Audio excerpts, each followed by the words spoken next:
Subramaniam. Salam sejahtera. Tan Sri Yang Ketua, soalan saya nombor 6. Nombor 6.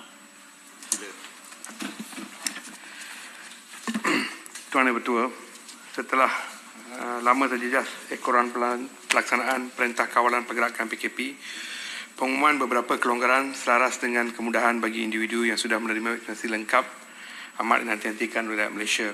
Kelonggaran tersebut termasuklah kebenaran aktiviti pelancongan dalam negeri yang sama, melibatkan inap desa dan hotel untuk mereka menetap di negeri dalam fasa 2 PPN dan seterusnya pada 9 Ogos 2021 telah memberikan sedikit kelegaan buat pihak industri pelancongan dan perhotelan, khususnya berikutan penutupan sektor itu sebelum ini.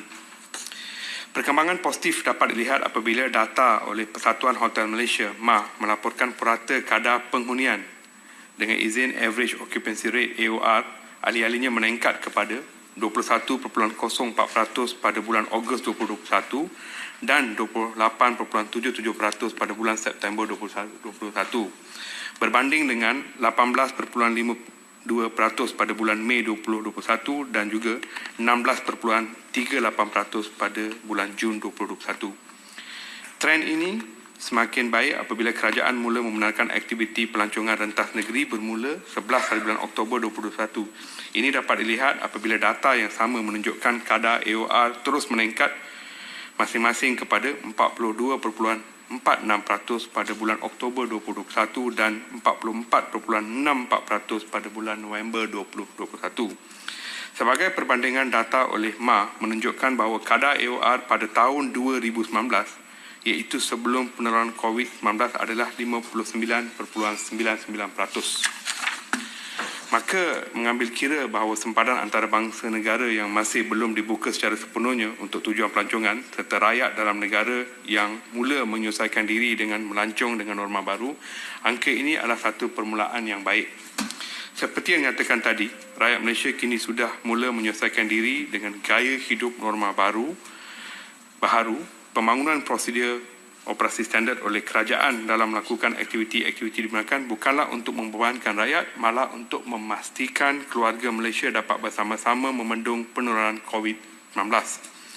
Keluarga Malaysia juga kini bijak menilai dan mengambil cakna sekiranya terdapat ketidakpatuhan prosedur operasi standard dengan izin dengan melahirkan rasa kebimbangan dan juga melaporkan kepada pihak berkuasa. Justru itu, prosedur operasi standard yang dibangunkan dapat membuat pengunjung hotel dapat melancong dengan penuh yakin terhadap keselamatan mereka, seterusnya dapat menggunakan premis penginapan pelancong tanpa rasa bimbang. Kementerian Pelancongan Seni dan Budaya (MOTEK) akan giat meneruskan promosi dan inisiatif dalam terus merancangkan lagi industri pelancongan negara sama ada domestik maupun menyambut kehadiran pelancong asing ke negara kita tidak lama lagi. Terima kasih. Silakan. Taman saya, Tan Sri Yang Ketua, adakah kerajaan ada perancangan untuk mengkaji semula pengenaan cukai hiburan sebanyak 25% ke atas taman tema seluruh negara? Sekian. Timbalan Menteri. Terima kasih kepada soalan susulan tadi. Ini merupakan satu soalan yang rumit. Saya akan cuba jawab sebaik yang mungkin. Untuk makluman ahli yang berhormat, Akta Duti Hiburan 1953 dan perkara mengenai penggunaan duti ini adalah di bawah bidang kuasa Kementerian Kewangan.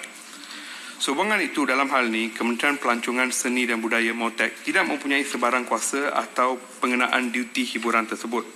Walau bagaimanapun, kementerian ini akan memperhalusi perkara tersebut dengan mengambil kira bahawa industri pelancongan masih dalam tempoh pemulihan dan seterusnya membawa untuk perbincangan lebih lanjut bersama Kementerian Kewangan demi meringankan beban penggiat taman tema ini. Akta Duti Hiburan ini adalah akta yang lama, akhir pada tahun 1953 dan ianya diguna pakai pada tahun 1973 bertujuan pemakaian meliputi Sabah dan Sarawak dan seterusnya pindaan dilakukan pada tahun 2001.